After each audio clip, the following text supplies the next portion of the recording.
Welcome to the show. We're trying to figure out this board as we go, but we got it. Paul is on the case. You didn't think I was going to leave you alone, did you? I'm not going to do that to you. Paul's here. He wouldn't let that happen. Welcome to Sam Roberts' show. I don't know what happened, but we're good to go now. And you're good to join us. Call up now. 866-969-1969. That's 866-969-1969. You too can be a part of this here. Sam Roberts Show live. It's Monday. You knew that already, though. I hope you have some kind of calendar. So much to do today. I'm glad we could finally get started. Mike Cannon is going to be here in a little bit. Mike Cannon, one of my favorite comedians. He says this nozzle isn't doing anything to control the volume whatsoever. Okay, now it's off. Now it's back on. And now it's working. So what'd you have to do? Just turn it off and on? It's like it has to reset. Did you reset the modem? Did you plug and unplug the cable box? All the tech tips you need here on Sam Roberts Show. We're good. We're good to go. Welcome again. Call up the show, 866-969-1969. That's 866-969-1969. As I said, Mike Cannon is going to be here. Abby Elliott's coming in a little bit. Abby Elliott, the daughter of world-famous comedian, legend, I would say, Chris Elliott. She also did about 4 seasons on SNL, and I think she got fired from the show, if I'm right. I know she didn't last longer than 4 seasons, but she was only like 25 when she was done with SNL. Now she's on a new show called Odd Mom Out, which is the same show that Andy Buckley was in here promoting on Wednesday or Thursday, one of those days last week. So, Abby Elliott and Mike Cannon coming in today. A lot to talk about. I've been watching, I've been trying to form an opinion. I've been analyzing this video from McKinney, Texas, of the police department that this is the newest We're Angry at Cops video to come out. So it started with 2 cops in the video, and then it became like 3 or 4. But apparently there was some kind of gathering at a public pool, and a whole bunch of black kids showed up at the pool. Now, some are saying they were invited because it was a end of school celebration, and some are saying they didn't belong there, or some are saying they had guest passes. The big, what a lot of people are talking about is that these cops came in and they started trying to cuff all these black kids that were at the pool. And a lot of people are saying that the reason the cops were there at all, the reason the police were called, is because the locals, the white people, I guess it was an affluent town, the locals didn't want black people swimming in their pool. And so they got very upset when they saw all these black kids there. They said, those kids are not from our end of town. No siree, Bob. They do not belong here. I'm calling the police. Some people are saying there was a fight. Some people are saying the fight was started by the angry white people that were mad that there were a bunch of black kids swimming in the pool. What I don't think anybody's bringing up is people are mad at the cops because a bunch of white people called the cops against black kids. Like, it has nothing to do with why the cops were there. The cops were called, and they had to go. You can't call the cops, and then from the police station, the cop says, you know what, we're not going to respond to this call because I don't think you're being politically correct. I think you're calling me because you're a racist person, and so I'm not going to come check out the scene at all. When you call the cops have to show up, and when they show up and see a whole bunch of kids that aren't responding to them, then they have to do something. In the beginning, so here's what I saw. And again, if you want to call the show, we should find out if the phones are working anyway. Call up now, 866-969-1969, 866-969-1969.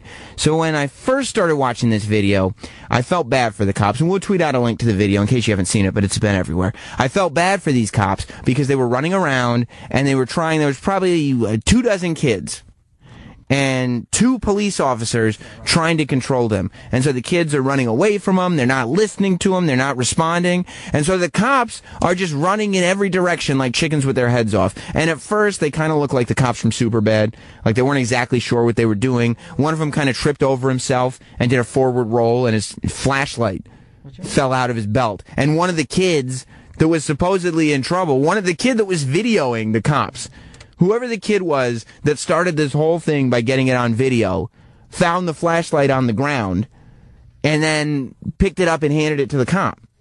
So now the cop is kind of humiliated because at the same time he's trying to arrest these kids, he's got to get his flashlight from another kid. So right there I'm like, oh, these poor cops.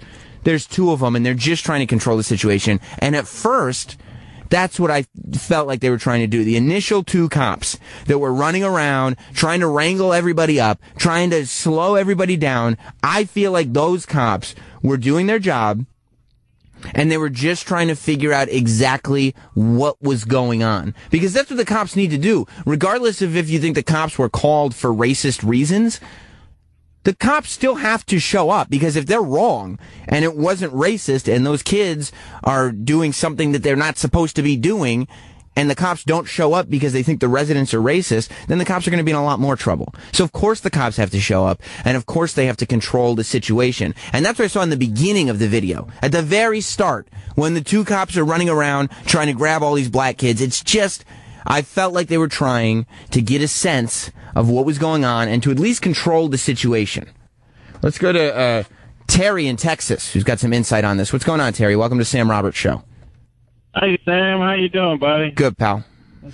Hey, look, that wasn't like a public pool, dude. That's like these pools they put in these neighborhoods, these affluent neighborhoods. You have to be living in that neighborhood or a guest of somebody in that neighborhood to go there. And that's what the problem was, that the people in the neighborhood, the affluent people, saw a bunch of poor black kids swimming in their pool, and so they called the cops.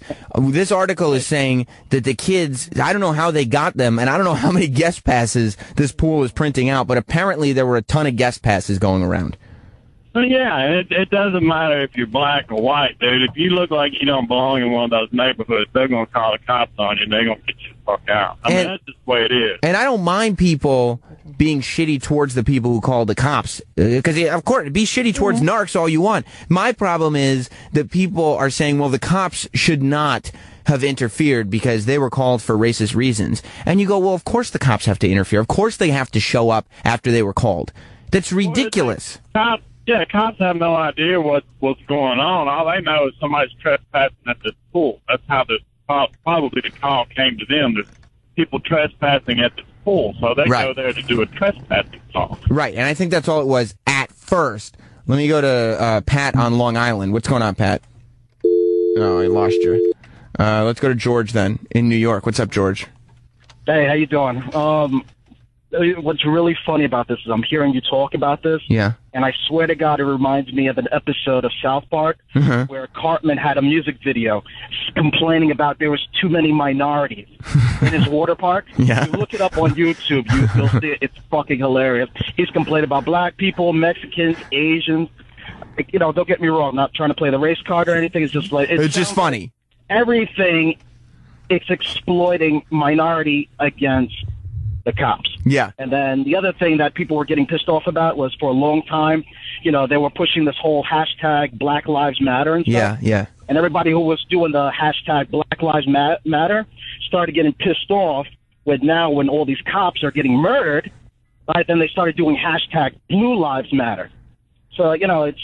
Yeah. Two wrongs don't make a right. No, and that's the point. I mean, that's also the point of that. Like, you know you're going to piss people off. When you write Black Lives Matter, I think it's black people just trying to stand up for themselves and saying that. When you start to do White Lives Matter or Blue Lives Matter, it's being argumentative. So I don't like that people try to borrow that hashtag to get their point across. But I'm watching the video, and as it goes on, a third cop shows up. And this is the guy who I think is making everybody look stupid.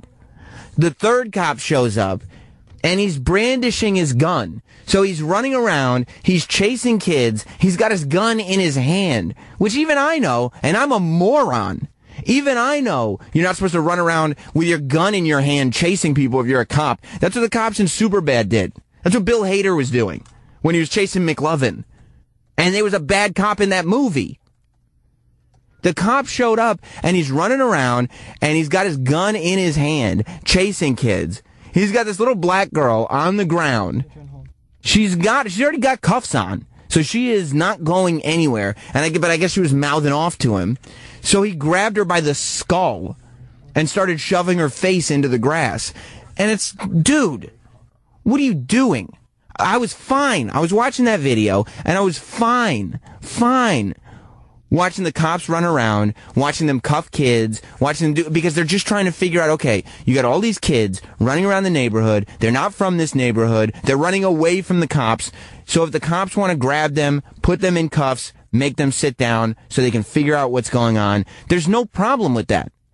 The problem is when you have one asshole who's got to shove a chick's face into the grass and run around holding his gun. That's what's making all cops look bad. That's what's making everybody question police officers, that they see that one guy who I believe the McKinney Police Department has already put on leave. You see that one douchebag who's making the rest of the cops look bad. So, of course, you got kids now, they're going to watch that video and say they don't trust cops because they see this asshole running around brandishing his gun and shoving people's faces into the dirt, as opposed to the other two guys that were just trying to get a handle on a ridiculous situation. Let me go to John in Connecticut. What's going on, John? Hey, Sam. Long time loving your show. Thanks, pal. It's a situation where 1 out of 3 cops in this situation were bad. Yeah. I consider all cops bad. You're a cop, right? There are a lot of good ones. And, the fact that this guy had his hand in the girl's face, we don't know what led up to if he was assaulted by her. We don't know if she was trying to resist arrest. But you're a cop, right? Yes. So when you see this video, are you going like, what the fuck is this third guy doing, running around with his gun in his hand?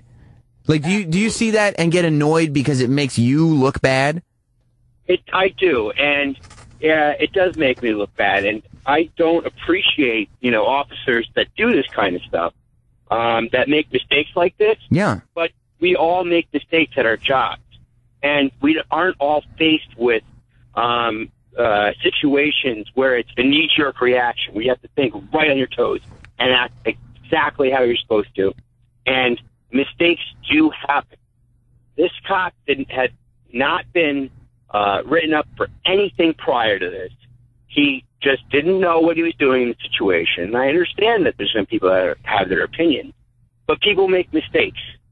The rest of the police department shouldn't be looked down upon. No, I don't have any problem with everybody looking down on this guy and saying, yeah, he made a mistake, but it was a pretty big mistake. And he really, like, watching that video, I'm like, this guy's an asshole. And part of the thing is that, no, it's not fair to say you can't make a mistake, but the job that you guys have is to serve and protect. So we have to, as citizens, have blind trust in you guys. So when we see a bad cop, we're like, that guy can't do this job. It's a ridiculously difficult job, and that guy can't handle it. And he's making it shitty for the rest of you who can handle it and who are doing a good job.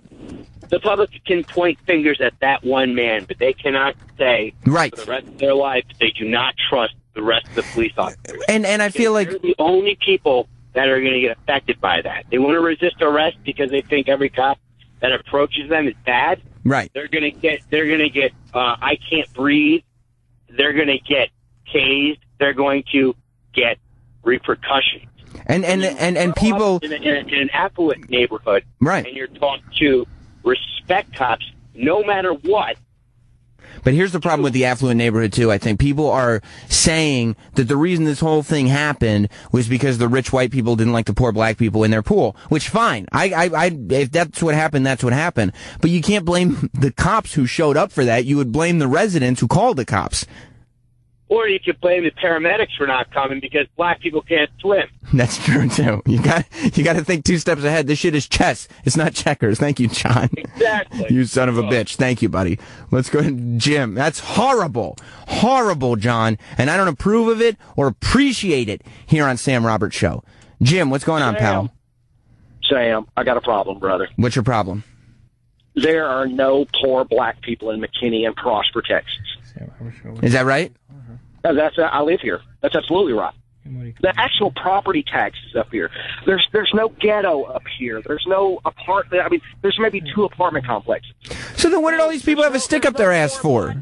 So stop that shit. There's no Sambos or anything like that up here. I don't know what that. But so what did all these people have? What do people have a stick up their ass for? Well, they're all driving Range Rovers and running around with braids and weaves, and I'm a gangster, and they're not gangsters. They're like Abercrombie and Fitch. They're like Chet Hayes. Tom Hanks is... All right, buddy. No, I'm glad you shed some light on it. Let's go to Don in Buffalo. Hey, Sammy. What's up, buddy? I've been listening since the first show. Excellent. Yeah, my cousin lives out there. He said what happened was...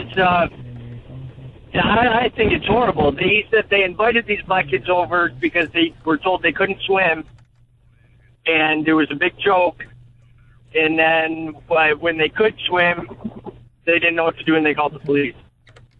Well, if that's true, that's like Kerry gone horribly wrong. Look, I think that all the kids that were there were supposed to probably be there. I don't think all of them just showed up and decided they're going to just run amok in this place. They were probably invited. I don't think word would get out that they were invited. They were probably invited. I think whoever called the cops is in the wrong on this thing. I think the first two cops are absolutely not in the wrong, because once they were called, they have to go down and control the situation, because they don't know who's right or wrong yet. They go down and they have to figure out who's right or wrong. And by my eyes, when I'm watching the beginning of that video, those first two cops that are running around trying to figure out what's happening, they didn't look like they weren't going to figure out who was right and wrong. They didn't look like they were doing anything wrong.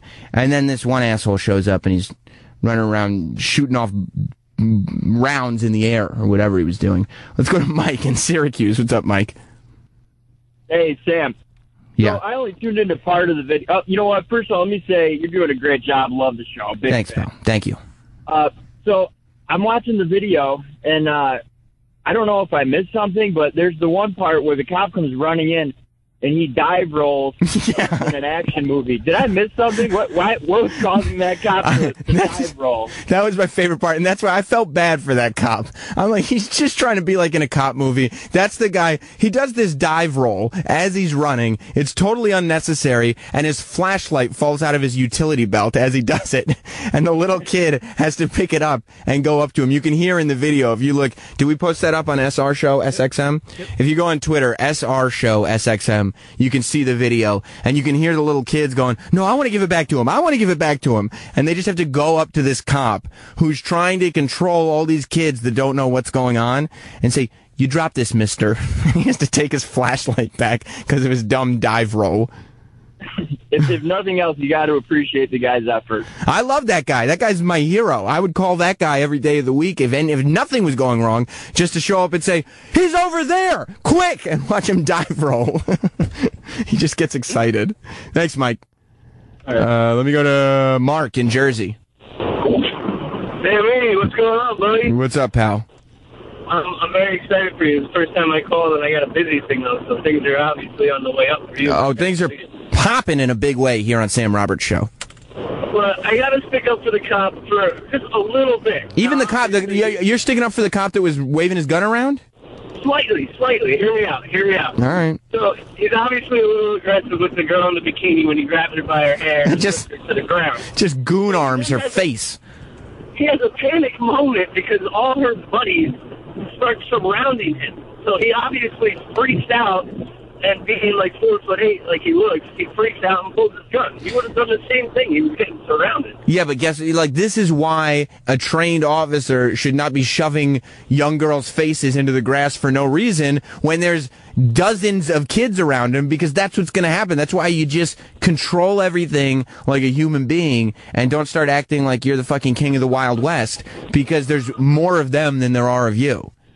Like, if he hadn't equalized the situation. But if he hadn't, first of all, he was waving his gun around before he smushed her face into the grass. And second of all, if he hadn't smushed her face into the grass unnecessarily, he wouldn't have been surrounded.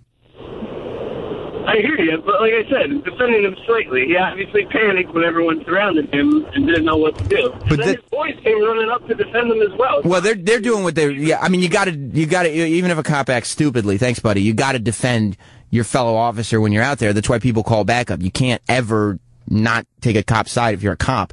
But, yeah, I just feel like this is one of those situations where clearly one cop out of that operation fucked up, and people are jumping to blaming an institutionalized system of blah, blah, blah, blah, blah. There wasn't racism involved with the police. Maybe in the call to the police, but the police being there was not a racist act. The first guys that showed up doing dive rolls and stuff, were they a little goofy? Yeah. Did they do anything wrong? Absolutely not. The third guy, you have to look at that guy and say, that is a guy who can't handle this job. So get rid of that guy and replace him with somebody who can, and we're good. We're straight. But instead, it becomes this sort of thing of outrage where we have to change everything and the citizens aren't getting what they deserve. And relax for a second and really figure out what's going on. Let's go to John in Queens. Hello, Sam. What's up, pal? Hey, buddy, what an honor it is to speak with you, I gotta say. I could imagine. I mean, firstly, the thing is, I am most disappointed with the people. It was such an honor that his phone fucked up. Josh in D.C. What's up, Josh? Hey, Sam. How are you, buddy? Poor Congrats guy. on the new show. Thank you, Josh.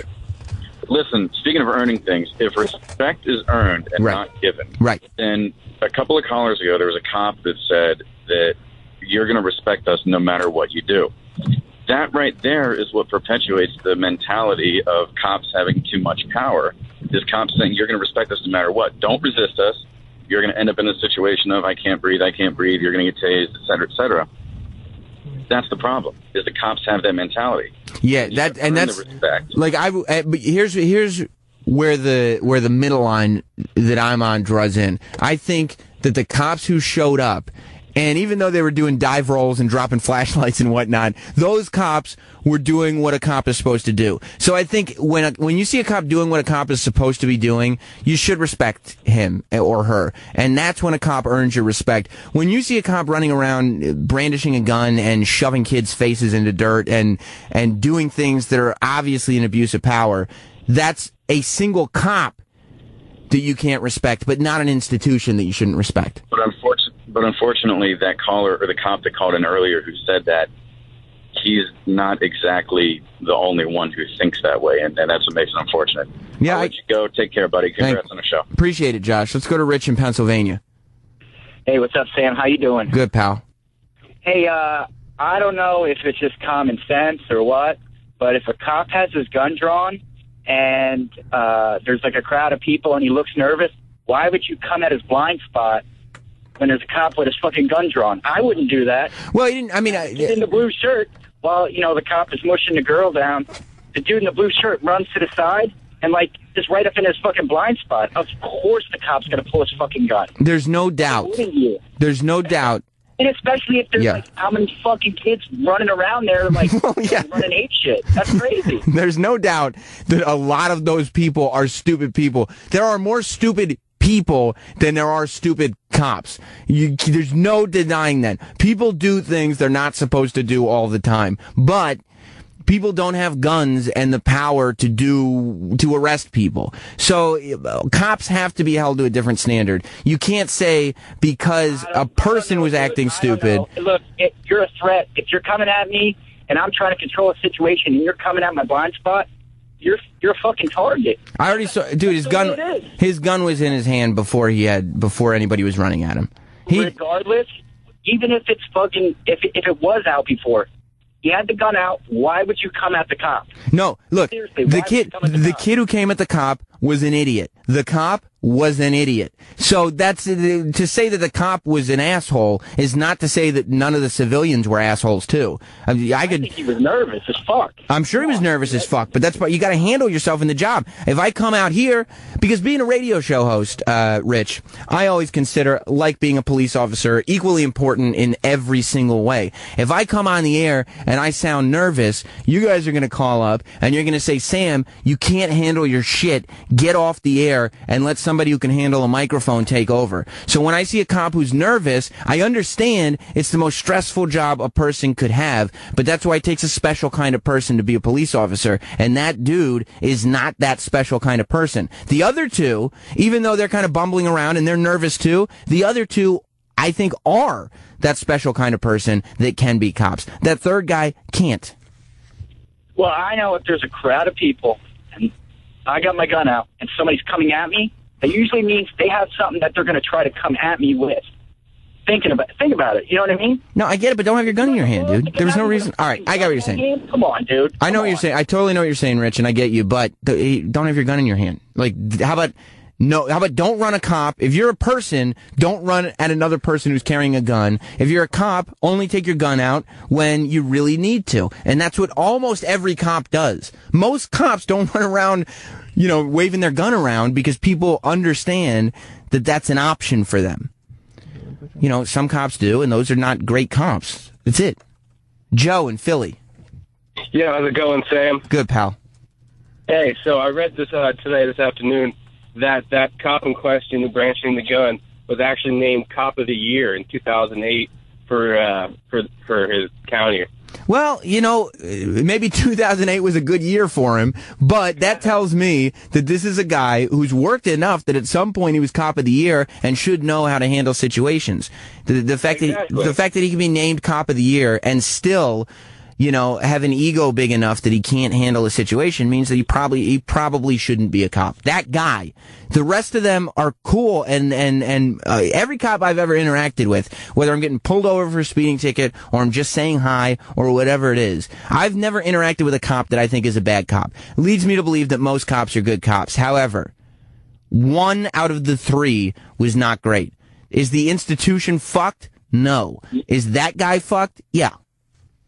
Yeah, but also this cop, I mean, maybe not those 2 other guys who were kind of acting appropriately, but as far as all these cop apologists, what reason was this cop called there that he couldn't not incite the situation? Like, why is it when cops are called that they instigate and make the situation worse, whereas some scenarios they can calmly diffuse it and get to the bottom of things? Yeah, and I think that's what the first 2 cops were doing. They were trying, thanks buddy, they were trying to figure out what was going on, and they were diffusing it. And they were putting people in cuffs, and they were acting like police officers, and they were asserting their authority, and that's what they should have done. Because they did have authority, and they do deserve to be respected, and they should have been there because they got called. But then this guy shows up, and he fucking makes everybody look bad. John in Florida. The great primetime Sam Roberts, the next king of the radio. That's right. Hey, everybody looks at what the cop did wrong, but let's stop for a minute and go back to the beginning of the situation and find, okay, well, what could have stopped any of it from getting out of hand? Like, okay, the girl. She would have kept her big mouth shut.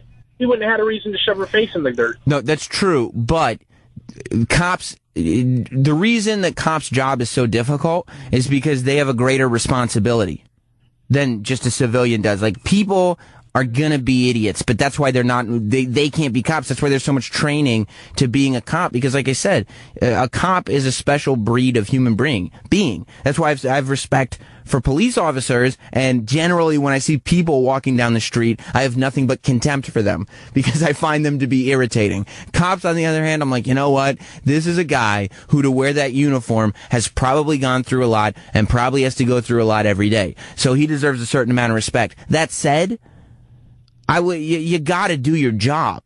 And when you're running around, when you have your gun out and when you're mushing people's face into the ground, you're abusing your power and you're not doing your job anymore. Well, Rock had a skit or a YouTube out, basically of when it comes to the cops, shut your mouth and do what they say and then deal with the shit afterwards. Yeah, no, that's true in a general sense, but when somebody doesn't do that, you can't say, well, whatever happens to them, it's their own fault because they didn't shut their mouths. When a cop comes up to me, I shut my fucking mouth and do whatever he says. But if I didn't because I was having a bad day or because cops were bothering me every 15 minutes or because for whatever reason, if I didn't and got killed for a reason that I shouldn't have gotten killed for, then I would hope that somebody would be upset by it. Adam in Indianapolis. Hey, Sam, are you sure you're not using your black bias in this whole situation? The fact that you're black? I'm not African American. If I was, I'd be proud of it. I'd say it loud that I'm black and I'm proud, but I'm not. I will tell you this. You want to hear about good cops? Here's the good cops. All of them good cops. I support everything the cops did last night at SummerJam. So here in New York, Hot 97 is the big hip-hop station. And Hot 97 did their SummerJam concert last night at Giant Stadium. Huge stadium, tens and tens and tens of thousands of people show up to this thing, and every big hip-hop act is on stage, and it's pretty much the biggest. New York's SummerJam is pretty much the biggest hip-hop show of the year. So last night, news breaks around 9:30 or 10 p.m. that this concert erupted into violence that included the state police lobbing tear gas at concert goers who were throwing bottles at police in the parking lot. Witnesses say the disturbance began around 7 p.m. due to an altercation between concert goers. That's when officials shut the gates, close them up, the Hot 97 SummerJam at MetLife Stadium, causing a logjam of people at MetLife, which turned, and then they put up metal barriers, and they toppled over the metal barriers. I'm going to tell you something. I have no problem with the cops and the state police. They called riot gear. It said several rounds of tear gas were released into the crowd, and one concert goer was maced. Was maced in the parking lot. The fact that only one person was maced. I am the most tolerant person of different ethnicities, of different types of music, of everything. I couldn't be more tolerant. I feel like I come off as socially liberal, dare say it, half the time. I mean, I'm sitting here supporting Caitlyn Jenner's journey. I announced on the air last week that I'm transitioning myself. That I feel like, in my soul, I was born a wombat, and I'm transitioning to being that wombat that I was meant to be. Bruce Jenner, he was born, the doctor said he was a man, but he said to himself, no, I feel like I have the soul of a woman, so I'm going to transition into a woman, and he's a courageous man for doing that. That's why he's getting trophies. Me? I've always felt, since I was about 4 years old, that I was a wombat. I spoke with an Australian accent for a little bit in my youth, and my dad told me to knock that shit off, that I sound stupid. But that was my dad trying to beat the wombat out of me. Sorry, Dad, you weren't able to do it. A wombat is what I was meant to be, and it's who I was meant to be, and you will witness my transition, and that's what Sam Roberts Show is all about, my journey to transitioning into the wombat that I was born to be. That said, I can't believe only one person got maced at SummerJam last night. I went to SummerJam last year, and it was the most terrifying. And I go to hip-hop shows. I go to rap concerts. I think that when people say, oh, I don't want to go to a rap show, it sounds violent. I go, that's very racist that you would say that. I think that that's very intolerant. You should allow different cultures in your life. I went to SummerJam last year, and it was the most terrifying experience of my life. To the point that I was offered, they were like, hey, Sam, you want to go to SummerJam this year? I was like, absolutely not. Absolutely not. I can't imagine. You want to talk about a stressful existence. I can't imagine how difficult it would be for the cops that were working at SummerJam. I showed up, and the parking lot, it looked like I had driven into the wrong neighborhood. The parking lot to SummerJam last year, and this is not a race thing. There were black people, there were white people, there were Asian people, but all those people looked like they were hanging out on the street corner that Chevy Chase drives up to in Vacation. I was driving around the parking lot going, windows up, windows up. We're going, we're moving.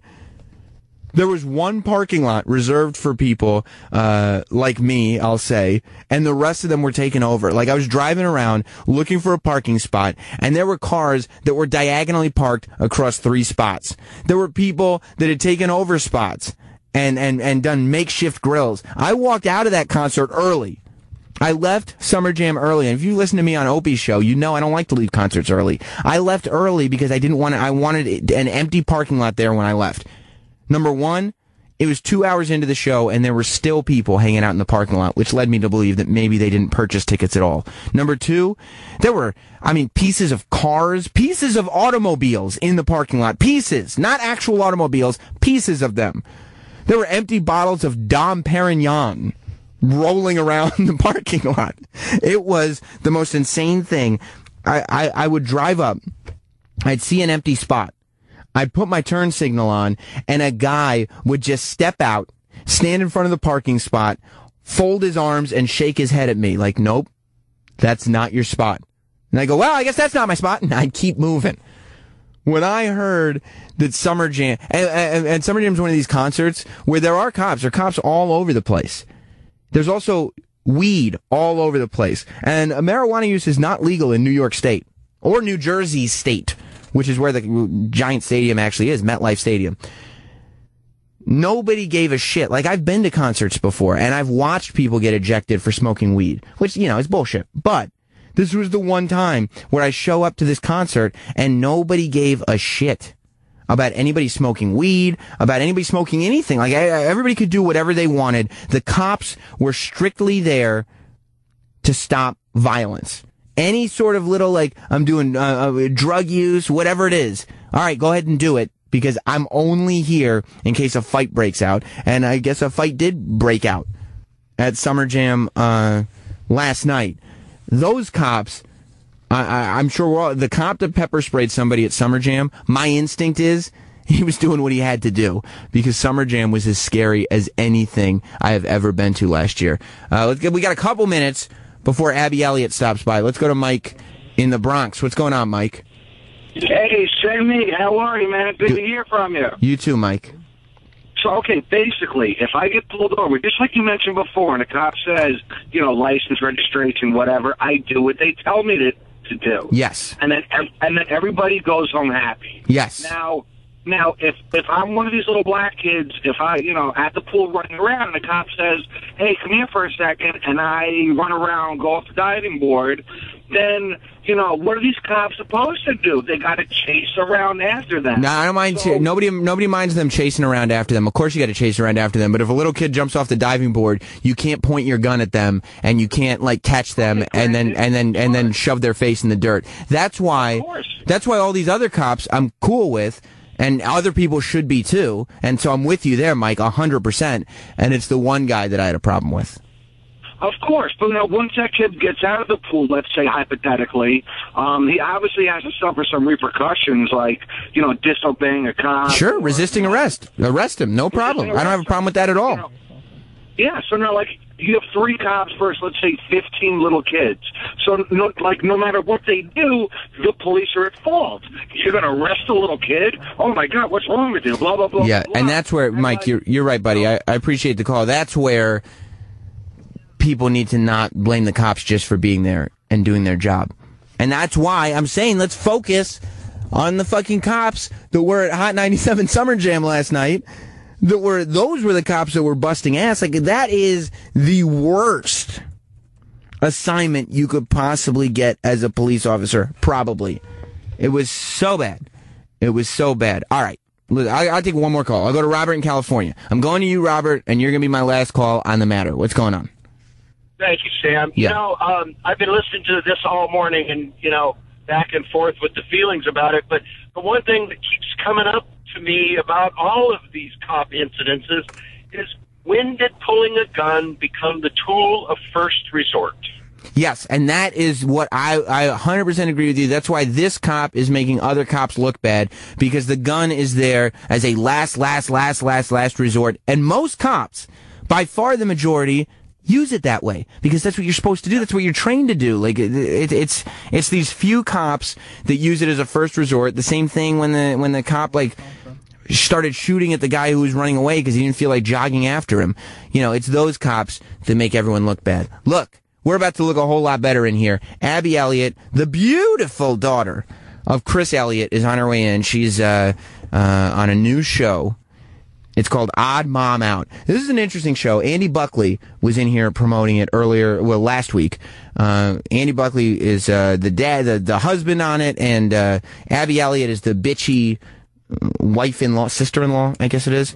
It's basically it's like a fish out of water story. It's this lady who has to deal with all these rich wives in New York City who doesn't really get along with them. It's a funny show. It's on Bravo. It's based on a book that is based on this lady's real-life experience. The lady who wrote the book is also starring in the series. She's never acted before, so it's a pretty impressive feat for her. And Abby Elliott is, as I said, the sister-in-law. Abby Elliott coming up next, and then Mike Cannon. It's going to be an amazing, amazing show here on Sam Roberts Show. Don't go anywhere.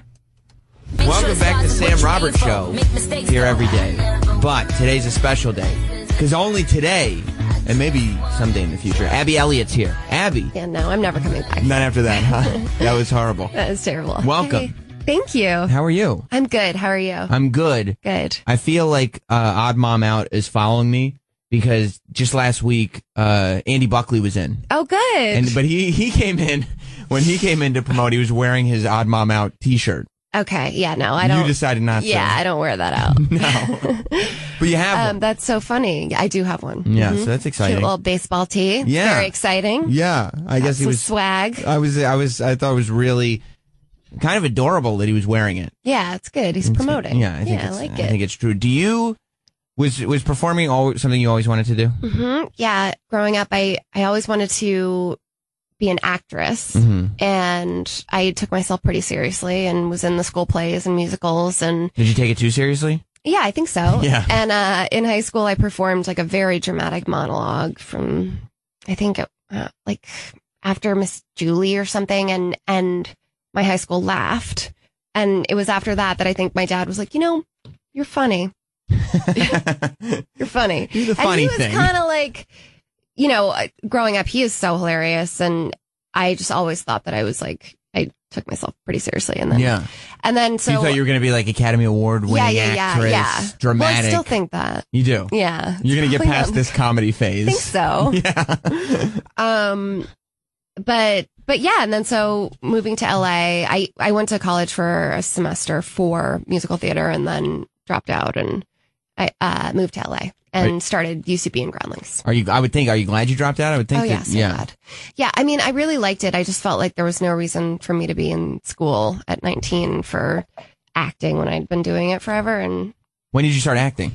Was it just the high school stuff that started? Like, my parents wouldn't let me until I was an adult. So I auditioned, I guess when I was 16 a couple times. And so when you started doing comedy, at what point did the realization set in that your last name is already met with hero worship pretty much from comedy fans? Yeah, it was cool. I felt like there was a lot of guys at UCB that were like, oh, cool, your dad's Chris Elliott. And they were cool and cute, and I was into it. At any point were you like, this is going to be a big hurdle to pass? No. Or was if anything, it just it's good great. attention? It helps. Yeah. Yeah. Yeah. He's so funny, and I'm so lucky to be related to him. And it is strange too. I guess not strange, but at least atypical that he would say, you know what, I'm going to point you in the direction of comedy. Well, he didn't point me in any direction at all. My parents are both really supportive and encouraging of whatever we wanted to do. It was if anything, they didn't want us to go into the business at all. No, it was made clear that it's very difficult, and it is. Yeah. I'm glad that I was prepared in that way, but I still wanted to there was no. But you feel like you were prepared? Yeah, when I started young at SNL, and I, in retrospect, maybe I could have had a couple more years of comedy training at UCB or Groundlings, improv stuff under my belt, but I don't regret it. Yeah, and at 21, what 21-year-old goes, you know what? I'm going to stick to get some more training, and then I'm sure I'll get cast again on SNL. Right, I don't think that really happens. No, I had the opportunity, so I took it. Just kind of jumped on it. Yeah. How were you at Groundlings in UCB? Good. I mean, I wasn't there so long because I left college, and, I went through all the improv classes, all the levels at UCB. And Groundlings I liked, but I liked UCB more because you got on stage faster there. At Groundlings, they make you repeat classes a lot. And at the time, UCB was I don't know how it is now, but you could sort of go at your own pace and kind of decide if you're ready to get on stage. It's like a sink or swim mentality. Yeah. We'll put you on stage if you think you're ready, but that's... after every class, they do a group show, or they did then. And that was cool to me to be able to perform and invite my family, even if it was at the theater in Chelsea at 10 a.m. on a Tuesday. That was cool to me, and to have that was important. And I guess at that point, all your people that you're working with on stage are going to be thrilled that you're there, Because now it's 10 a.m. on a Sunday or whatever, and Chris Elliott's in the audience, like, watching. Yeah, I mean, I think that it was probably surprising to them. Yeah. It wasn't like I was like, just so you guys know, like, I never warned anybody, so I think, yeah. Yeah. Did you get any advice from your dad after he started seeing you perform? Or was he just saying, good job? Yeah, no, he's always, given advice and helped me with SNL stuff and helped me navigate, especially the politics there. Just what to get upset about, what not to get upset about. Mostly don't get upset about anything. But yeah. So you get on the phone with him and say, this is going on, that's going on. He's like, that's what happens. Yeah. Like, you can just move past it and it won't exist anymore. Right. No, I mean, I think he felt my pain. Yeah. Yeah, because he didn't have the easiest time at SNL either. No, he didn't. So he was, did he try to push you away from it? No, he just told me that it was really difficult when I first started, but it was what I wanted to do, and they wanted, the best for me. So, how did your fellow improv people feel about you getting SNL so young and kind of early on into it? I don't know. I was in LA at the time. I was in like a higher level improv class in LA and living in Echo Park in like a house full of guys, and some of them were comedians. And so, I'm sure they were like, they said things and thought that it was bullshit, but I don't care. And yeah, I mean, if you were in their position, you probably would have thought it was bullshit too, because it wasn't you. Yeah. So it is what it is. Yeah. And I left. I went to New York after being in LA. So it wasn't like I was still in touch with my ex-boyfriend, but who I was living with at the time.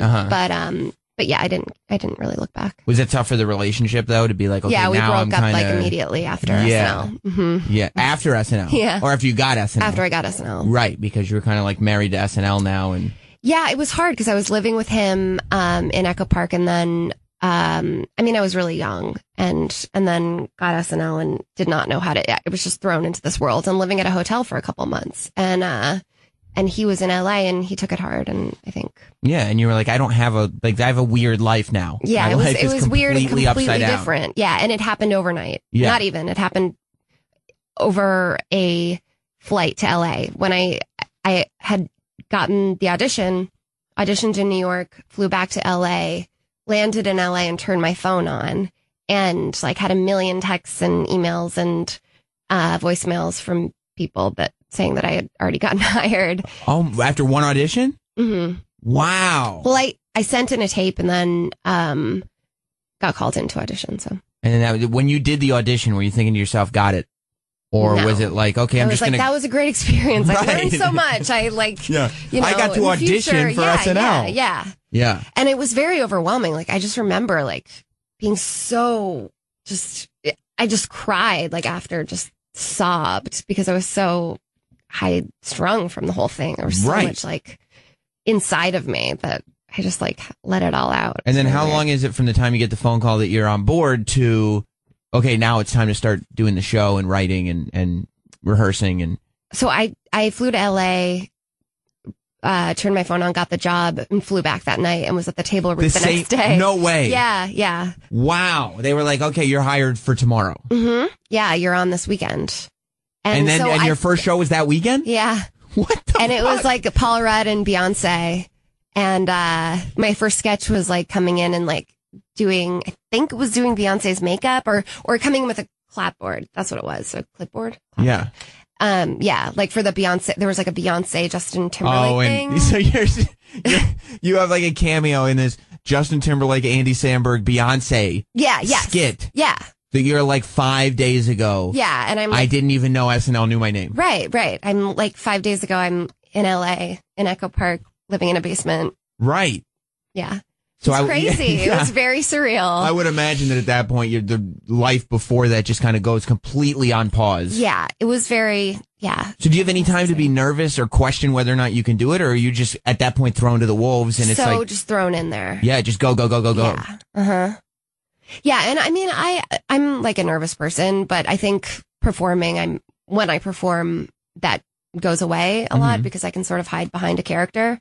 But but yeah, no, it was very, and looking back, I don't know that I could do that now. Like, I think that I was so naive and young and innocent that I would be so in my head now. I don't know that I would be able to do it. Yeah. To handle it. You've had plenty of years to build up insecurities now. Yeah, Back then it was like, yeah, let's Back do then it. It was like, yeah, wide-eyed and ready to go. Yeah. So what do you do then? What goes through your brain when you're 25 and they're like, okay, we're going to move on. And you're like, oh, I'm 25 and I've already gotten the dream.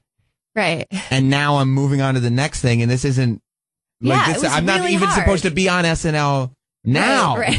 Yeah. I'm supposed to still be working towards that. And it was really hard. I mean, to some extent, like after I got fired, I had already kind of made it clear that I didn't want to be there anymore.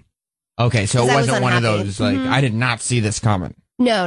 Yeah. I was unhappy, and I definitely made that clear. And so after, I just kind of had to remember why I wanted to why I wanted to do it in the first place, to act and do this in the first place. And it went back to like acting, and I sort of like now I'm playing, characters that are not sketch characters. Right. And I like that. They're like full formed characters. Yeah, I can go back to that. Yeah. And like How I Met Your Mother was the first job that I did after SNL, and I was playing the same character, and I felt good and confident.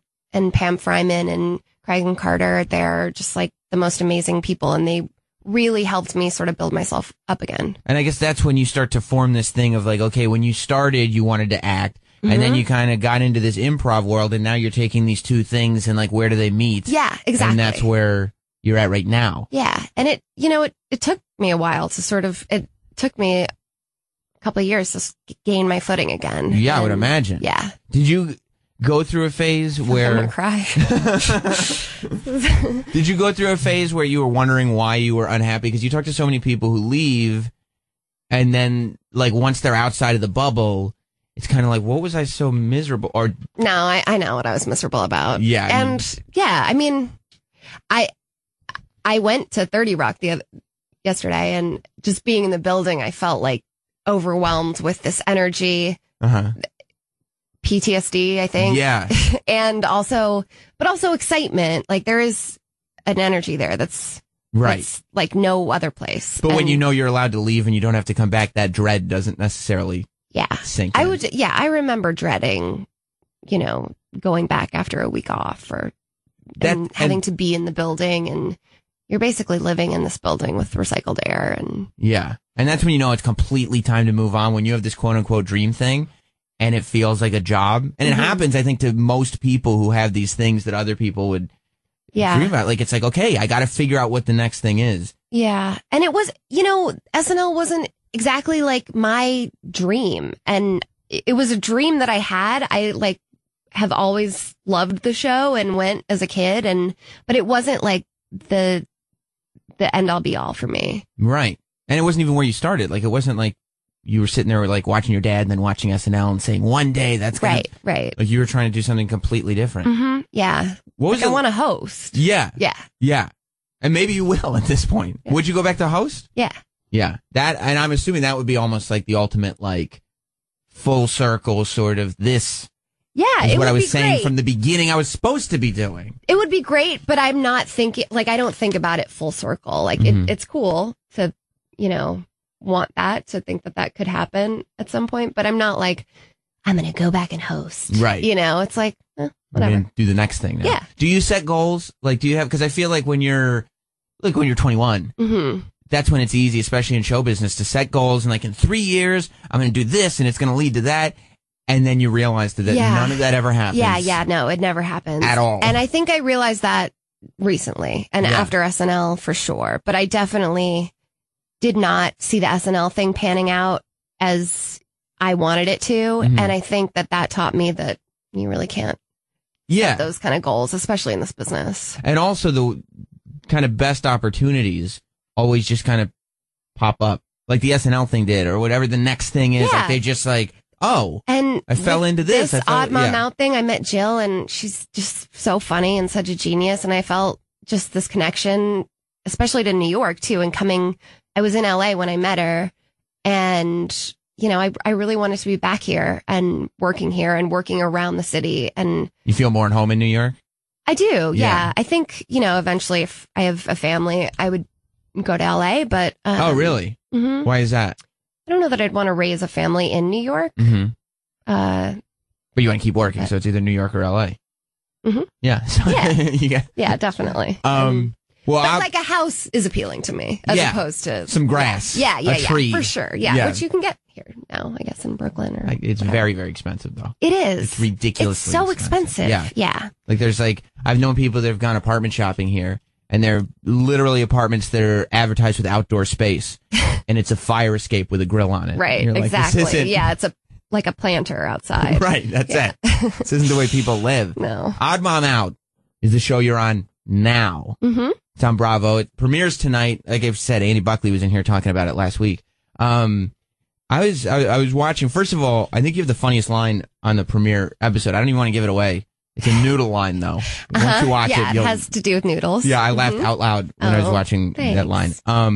But what is it like to work? So the story is basically of kind of a mom who's living in New York and has to deal with all these kind of yuppie New York moms. Jill Kargman is the writer of the show, the series creator, and she's an author, and she grew up as an Upper East Sider. Her family lived there, and so she's been surrounded by these mothers. She has 3 kids, and when she first had her kids, she just felt so much like the odd mom out. And this show is about these momzilla type ladies in her life, and I play like her sister-in-law, who is one of those ladies. Probably the most awful of all of them. She is, yeah. She's the leader of the pack, I think. Do you like being awful?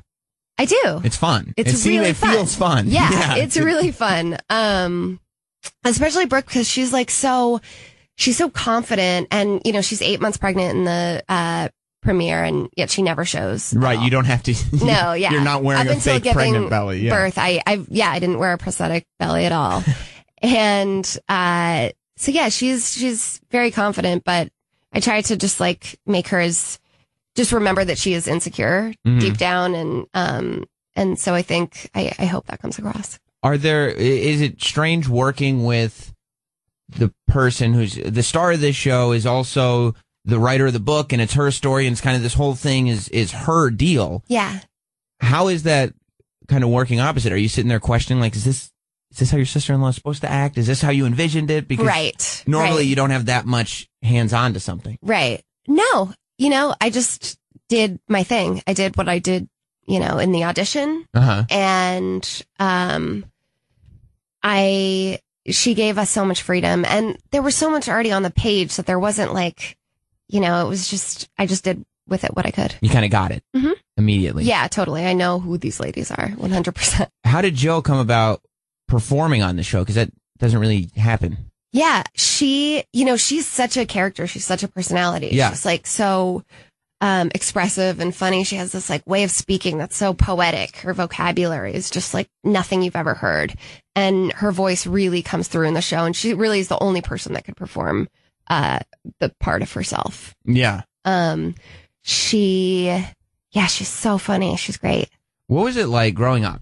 Because I was going through your old tweets, and I was seeing that on the last episode of Letterman, you were posting all these videos of old Letterman stuff and the stuff your dad was doing and stuff. How did you watch your dad's stuff as you were a kid growing up? Mm-hmm. Yeah. I would imagine there's a big difference between Chris Elliott at home versus Chris Elliott on TV.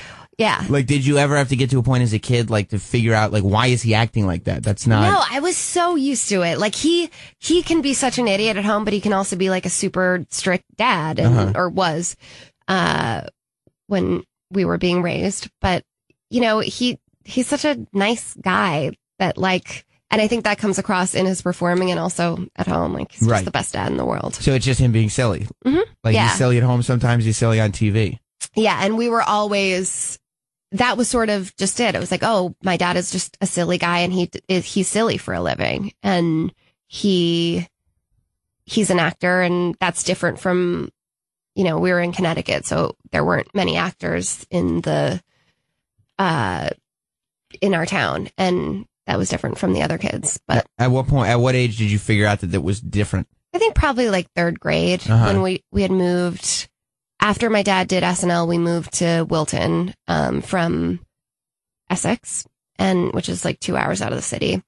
And I think third grade was when I was really aware. And then he did There's Something About Mary, and that blew up. And a kid in my class had seen it. Yeah, because the kids in the class aren't watching at third grade. You're not watching SNL and Letterman and all that stuff. No. And then I think that's when I really realized. And they were confused because that's really young to see an R-rated Farrelly Brothers movie. Yeah, especially that one specifically. Yeah. Well, great. Listen, everybody watch Odd Mom Out. It's on tonight. Bravo. Abby Elliott, thank you. 10 p.m. tonight, and it's Bravo's first scripted comedy. Mm-hmm. Which is it's a pretty big deal. Yeah. It's good to do it on cable too, I would imagine. There are a lot of jokes that you could not get away with. Yeah, totally. They gave us so much freedom. Yeah. It was great. Yeah. It's a really fun show, so check it out. And Abby Elliott, thank you for being here and thank you for having me. Opening up and of course. And everything. It's been very therapeutic. Good. Come back sometime. I will. And we'll be back with more Sam Roberts Show right after this. It's a Ramones song, so we have about 19 seconds left in it. Welcome back. 4, 5, 6, 7, 8. Welcome back to Sam Roberts Show. Now this one doesn't control the volume. See, look. Now it works. Thanks, Paul. Thanks for hooking that up. Oh, my God. Welcome back to Sam Roberts Show. It's been a weird one with this board. Luckily, nothing went wrong with Abby Elliott. Abby Elliott, of course, the big show is Odd Mom Out. That's on Bravo. Mike Cannon is here. Hey, buddy. Is my headphones on? No, it's not your headphones. It's your microphone. What's going on here, Paul? I feel very welcome. Yeah, well, you're here. You can kind of hear him in the background. I'm leaving the music on a little bit so it doesn't sound... You just hitting buttons? Should I just keep talking? Yeah. How's that working? Not great. No? No. It doesn't sound good at all. We had a week of perfect luck in this studio last week, but today has just been a clusterfuck. Everything is programmed correctly, but none of the buttons actually work. There you are. I'm here? Yeah. I'm in. Do you have any idea how you did that, Paul? I turned on and off and on and off. I turned on and off and on and off, and then it worked. That's like how I used to do my IT job. I didn't know computers. I would just literally unplug things until it worked. Where'd you work IT? For an advertising company. Talking to the side of the mic. I think, see how I'm doing it? Yeah. How's that? Somebody told me that, That's better? on Wednesday. Okay. And so I was like, okay, so Monday and Tuesday, now we know how to broadcast in here. So where'd you work in IT? I worked for this advertising company. I thought I was interviewing for an office manager job. And the first thing they asked, they were like, so you're a Mac specialist, huh? And I'm like, all my life. Instantly lied like a sociopath. And they didn't do any kind of test, no anything. So your resume did not say anything about being a Mac. It didn't even say I knew how to use PC. There was nothing on it about computer knowledge whatsoever. So it was surely just the typical, you got switched with somebody else who was supposed to come in, and they were like, all right, you're the IT guy. Yeah. And I'm pretty sure that's how the hiring goes across the board, because from what I hear from other people is most IT guys don't know what the fuck they're doing. So I assume that I'm just a part of a larger problem. Right, that there was some jobs here, and a guy took it. Yeah. And how long did you do that for? 4 years. What? Yep, 4 years. I'm pretty sure they kept me around for morale after a while, because I turned that place into basically my high school. People were giving each other mock hand jobs while walking. It was a goddamn mess. So is that when were you doing comedy at the same time? Yeah. It's right when I just started. So I was working during the day and then just going straight and doing comedy at night, and then doing So you're telling people at the club I'm an IT guy during the day. Oh, good, because I have this problem with my computer. No. I cannot help you with this. I've had to say that to a lot of people and just be like, listen, I'm not your guy. That's just what I do for a living. Right. And they're like, oh, I get you. You don't want to bring your work home. No, I'm bad at it. Yeah. I'm not good at it. I can't. Being transparent with you. And at no point did anybody complain about you or anything? I assume they had to, but again, I was morale. That's all I was there for. And after a while, they because they were doing original content and shit, so they would get me on the cheap to film for them.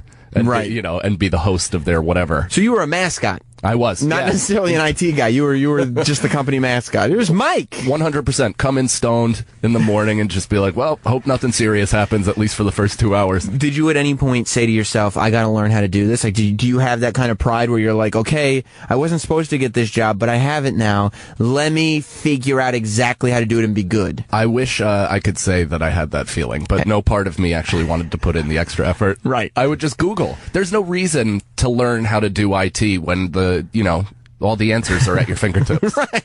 That's like kids going to school nowadays. Yeah. What are you doing with those pesky books? You're an idiot. Yeah. You have a phone, use it. Right. Just Google it. Yeah. All the answers are there for you. And it's whatever one is repeated the most times. That's how you know it's the truth. Exactly. And said with the most confidence and yelling. Right. What kind of questions did you have to answer? So I went from being like just desktop support, like just like, individually working with people's computers to actually having to network and, do, whatever on the servers and shit. So I was doing like hardcore work that I was just like, I'm just pulling wires. See, I wish you were in here with Katie Linendahl. She's going to be in here tomorrow. Have you met her? Yeah, you met her? Yeah. She's a tech expert. And so she actually did go to like networking club, like not networking, like people networking, like computer networking and coding and all this stuff. It's really very complicated. It sure is, yeah. But apparently you don't need to learn it. I mean, you probably do if you want to efficiently run company, but instead you hire a stoned comedian that is just like, well, this looks colorful. Did you get promoted as you were there? Yeah, I got raises. You did? Yeah, for sure. Because you were there for 4 years. You must have... You couldn't just make the same salary. No, yeah, I kept getting raises, and they kept asking me if I wanted to move up in the company. I was like, it's a little responsibility. You said no. Yeah, I said no several times. And they were like, what do you mean it's little responsibility? You're taking care of our servers. Right. This is already major work. You're like, no. Well, then that's what I want to take care of. I feel close to it. Yeah, I don't want to be here listening to clients. Oh, my God. But the best part about that is I knew what we monitored with IT. So I'm looking at porn also on a pretty consistent basis. Right. So I had one of those like making sure the black sites are still blocked, boss. Yeah, exactly. Yeah. I know who's looking at these things and who's not, and nobody was looking. And I had one of those screens that like if you move to the side of it, you can't see your computer screen. And because you're in IT, you have a lot of sensitive information. Exactly. Right. And I would just like willy-nilly buy new products. Because I wanted to test them out as the head of technology. So you could just buy tech. Yes. And be like, this is what the company, we're thinking about going in this direction. Exactly. Yeah. No, you don't understand. This video camera could be important to the company. I need to make sure that I figure out the kinks before we really dive into it. Now, as it turns out, it's not good for us, but I'm going to go ahead and take this model home. Yeah. I got some iPads in case we want to transition over to tablet. Oh, that's for sure. We ordered at one point, I think, like 40 iPads. Just to like test them out. Were you able to keep? Yeah, I have a few of them. You do. I hit some money problems, so I sold. I like that you're smart enough too. This is why. Because you're a smart person, you just don't have that expertise. And the reason why I know you're a smart person, because you started the story without ever mentioning which advertising agency it was. Yeah, no way. Because to be honest, I wouldn't be surprised if one of them was listening right now. Really? Yeah, they're lovely human beings that are still fans of me and that want to see me succeed. Right. And unfortunately, I'm pretty much turning myself into police right now. Right. Right. We're just talking about whether cops were doing their jobs or not in the first segment. So, okay, cops, if you're listening, get down to the studio immediately. Let me go to Nico. Nico, you're on Sam Roberts Show here with Mike Cannon, who you can get, by the way, on Twitter at I am Mike Cannon. You can get our show, which will tweet a link to his Twitter. You can get all that stuff at SR Show SXM. I think we got like 1,300 followers. That's right. There you go. So, we're making big moves. Today, ladies and gentlemen out there, let's get it to 1,400. Your what do you say? clout score is going to skyrocket after today's episode. That's right. I'm furthering the online brand. Nico? Hey, Sam, what's going on? Not too much, buddy. I'm a big time fan, but this guy's explaining everything that I do as an IT professional. I mean, he's dead on. This is exactly what we do. Do you have training? We don't. What's that? Do you have training, but I mean, we still turn things on and off. I mean, that's exactly what we do. So you're saying the work that Paul just did when he was like, Mike's microphone isn't working. Yeah. Let me just hit on, off, on, off, on, off, on, off until it starts working. That was by the book troubleshooting. Exactly. Just restart over and over again. Thank you, Nico. You're so when you're sitting there, do you think to yourself, maybe I shouldn't have gone through all the trouble of schooling? Oh, definitely, man. Definitely. I'd be $200,000 richer. Yeah.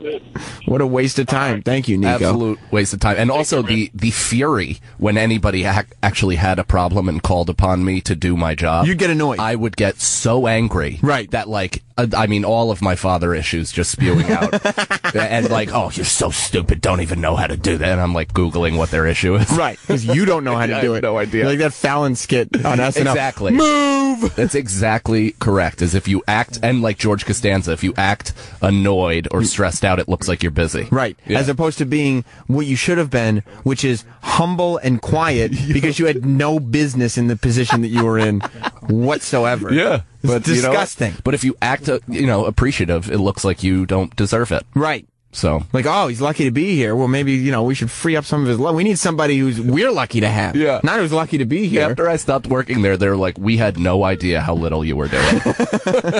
I still spoke to people. They're like, no, she does her job. Like, this is insane. We've never experienced this type of efficient workspace. Your position was filled, and not only did we not hire anybody, we didn't give anybody new responsibility. Nothing changed. We have designated high fivers, and that's exactly pretty much the job you did. Let's go to, So was the secret to just making people laugh like it is in high school? Mm-hmm. Like, that's how I survived high school. I wasn't a great student. I was a horrible athlete, terrible with women, didn't know how to dress, like just everything you could do wrong, but I could make people laugh. Mm-hmm. And so everybody was kind of like I didn't, everybody was like, oh, it's Sam. It's just goofy Sam. Like, we like Sam. He can come hang out with us, and I can hang out with whoever I wanted, really. It's a survival tool in every single environment. Yeah. It doesn't even matter. Like, zombie apocalypse could happen, and we would have to be called upon to do actual things, like build a house or, like, have weapons, like, really organize the fort. Right. But we would still not be killed by everybody because we have an ability to lighten the mood. Right. I just look for the zombie who's like, oh, Sam, I like your show. I'm like, oh, come hang out with me, buddy. You should come on the show. Yeah, come on. That's the only thing I do now. I still don't know anything about women. My number one pickup line. You should come do my show sometime. That's it. That's it. That's the only thing I know how to do. It's got to be. I mean, that works, right? I have cute girls on here every day of the week. You're today's cute girl. Thank you. I feel pretty good about that. I mean, that's why I was texting you. Let's go to Charlie in North Carolina. Hey, Sam, long-time listener. I hear you're the broadcaster extraordinaire. Professional broadcaster is what I'm known as, but an extraordinaire is correct as well. So I don't know if I missed the boat already about the IT field, but I myself work I work for a pretty big company. I really don't want to say the name because I like to keep my job. Yeah, but I get that. So we're all IT folks, and essentially, when we have problems, even though we can fix them, we still have to call the IT hotline, and it still sends us to India. And working in the field, that those guys in India, they know less than Mike Cannon does. They don't even speak English. Like, they're just reading from a book. They're not even as good of Googlers as I am. No, they have a Rolodex, a physical Rolodex with questions. And if you go off that Rolodex, you, sir, are fucked. and I've even had situations where they say, hey, I noticed you're running this program on your computer. Could you tell me how I can? Someone just called in about that. Oh, you're like, no, that's not why I'm doing this. So did you go to school to work in the IT field? I did. I went for 2 years. So when you hear about Mike, does it piss you off? No. I mean, there's different opportunities for everybody. That's right. N-word's got to eat, is what you're saying. Exactly. That's right. Exactly. All right, buddy. I'll talk to you later. All right. Thank you. Did the other people? That's what I was getting at with the making people laugh. Did the other people who also worked IT hate your guts, or did they just like that you were around being stupid and giving them weed? So this is how I got around it. We had 3 offices, one in New York, one in Connecticut, and one in Seattle. The head of the IT department so there's only 3 of us. The head of the IT was in Seattle, and he did less than me. Like, somehow he knew way more. He was pretty smart. Right. But he... Lazy as shit. Didn't answer emails, wouldn't answer calls, went into the office maybe once or twice a month. Literally just worked off site, didn't talk to people. So that's how I ingratiated myself, I don't know if that's the correct word, but into the office. Like, anytime they'd be like, oh, this is broken, I'd be like, fucking Dave. Yeah. And they're like, okay, he gets it. Yeah, exactly. He gets it. They're like, man, you must be so frustrated, huh? Not being able to talk to your boss or get approval for this and that. And I'm like, man, you said it. Like, just completely passing the buck onto somebody else. Right. Not, you're him. Exactly. But you don't even have the training. No, but I was very skilled at passing shit on to somebody else. I get what the boss is doing, though, because it's like, back when I got promoted to be Opie's executive producer, I developed a new rarely respond to emails policy because I didn't want to have a reputation. The same way you said act annoyed, I didn't want to have a reputation as a guy who would respond to emails because then more people are going to send me emails. Yep. So I had like a friend who worked in the sales department that's emailing me like, okay, we need something for this client, blah, blah, blah. And days, nothing. And she'd come up to my office and she'd go, Sam, like, you didn't respond to my email. Are we cool? Yeah. And we're totally cool. But you have to understand that I cannot respond. If you need an answer, come up to me and ask me face to face. Because I can't be a guy who responds to emails. Old school. They're never going to stop. Exactly. Yeah, don't send me into this digital prism. That's what people have been calling me for a long time. Analog Sam Roberts. And that's kind of what my mission here on Sam Roberts Show is to bring analog back where it belongs in the mainstream. There's a reason why this stuff doesn't work. We're all on tape. And you know what? I don't think you can fake an IT job in analog. I think faking an IT job depends on digital. Because when you actually have to plug things in and wire, can you imagine if an old school phone operator that was like, 1 moment please, click, click, line 2, 3, who's plugging wire into wire and all that stuff. That chick could not pretend that she knew how to be a phone operator. No, not at all. You had to be trained. Yeah, because she would have been struck by her bosses. Yeah, of course she would. Because she's less than a human. Right, she would have just been boxed about the ears. But now it's like, since it's all digital, everything's restart, everything's like click, click. You can kind of just go and read the screen. Yeah. I knew I had after a while, obviously 4 years, you tend to pick some things up. So begrudgingly so. Yeah. They just somehow snuck themselves into my consciousness. Yeah. But so I had like a rundown of what I would do that would ultimately make me look like I knew what I was talking about. And then once those things failed, which was almost every single time, I would, be pissed and be like, what the fuck, this is supposed to work. And they're like, oh man, this is a special problem, right? I'm like, you have no idea. And then I'd go back and like Google for 3 hours, like then look at celebrity nip slips and then head back and be like, so I found the issue. And then I'd like unplug it and then replug it back in. That's what you do. When you finally have to do a little work, you're like, okay, but this is getting extended. Exactly. This is getting extended a long way. There's no way, because again, I didn't want the responsibility. I didn't want that type of thing to go around about me, that I'm going to be quick. Right. You don't want this workhorse reputation that people are starting, no. I want them to come to me as a last resort. Right. Like, this thing doesn't work, but if we call IT, it's going to fucking take forever. Oh, fuck it. Let's just leave it broken. Let's figure a workaround. And you're like, great, sounds good. Yeah. The other IT thing, this is like classic IT, and tell me if you did this, because I've always had to deal with it, is they will do whatever you ask them to do. Yes. And if they see something that, because they are quote unquote an expert, that you missed, they will not fix it because you didn't ask them to fix that. I'm going to have to co-sign that. Yes. That is 100% true. It's like the CD burner doesn't work. Okay. And they come in and they fix the CD burner. They see it's not plugged into anything, but it works. Yeah. And they go, okay, no, it works. No problem. Yeah. Okay, and then you have to call them and say, what's wrong with it? Well, it wasn't plugged in. Well, why didn't you tell me that? Because you didn't ask me if it was plugged in. You piece of shit. Yeah, that was my life. Let's go to Ken. What's going on, Ken? Welcome to Sam Roberts Show. Yo, it's Ken Steele. What's going on, Sam? How you doing? I'm doing all right. I'm actually kind of heated, man. Is this the white privilege hour? Like, what the hell? Like, from the top of the show, You completely glossed over the situation in McKinney, Texas.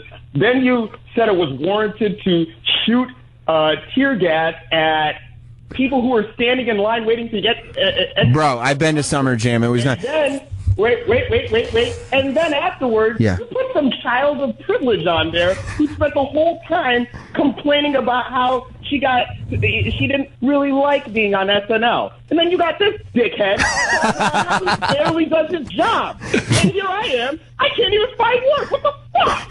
Ken in Chicago. For those that don't remember, last week Ken in Chicago made Abby. I loved his phone call last week because he went from talking about some of the stuff that I was like, okay. He started talking about white privilege. I was like, okay, I can deal with this. I can understand.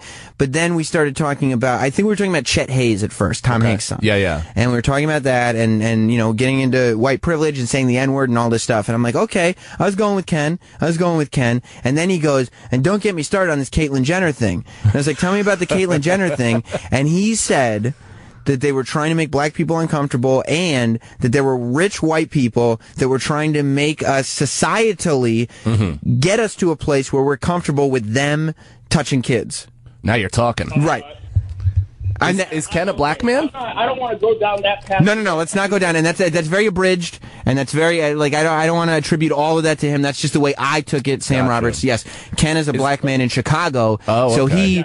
I've never heard a black guy reach that high of a register. Well, he's very upset. He's in Chirac. He's in Chirac. He can't get a job, and you're sitting here telling me that you're just accepting jobs that they're throwing at you. I understand this white privilege. I can't hit jobs away with a stick. Go ahead, Ken. I'm very aware of the game. No, but it's pretty disgusting. This is typical corporate America bullshit. And then they'll turn around and say black people are incapable of this, as if black people can't Google themselves or anything like that. And you know what's funny? What? You know what's awful? Tell me. I sold EEOC compliance software that helped companies. Do you know what that is, Mike? No, I've never heard. What is software? In short, it was software that helped companies screen candidates so that they could qualify for, the EEOC compliance issues where you have to interview black people and everything like that. And everything. Gotcha. And then, it would actually help them pick out dudes like this asshole on the phone. So or in your studio. Yeah. And it would help you weed those guys out and select them for jobs. And then, qualified H-1B candidates, for instance, they would be completely overlooked for lack of cultural fit. So, yeah, man, I'm telling you. So you don't think.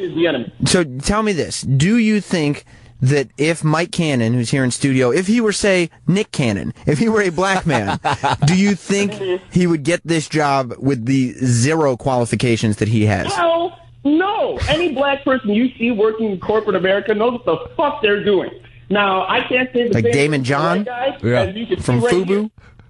Do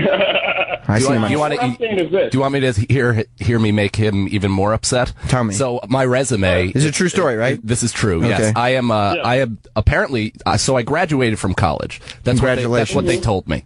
And then a year later, I got a letter that said I'm actually 3 credits shy from graduating, and the one class that I need to graduate is public speaking, which is what I do for a living. And so I'm assuming out of principle you refuse. I absolutely flat out refuse, but I kept bachelor's degree on my resume. So, Ken, I not only lied about my qualifications, but I lied about my education. You did. Of course. And here you have, brothers out here paying through the nose for those extra 3.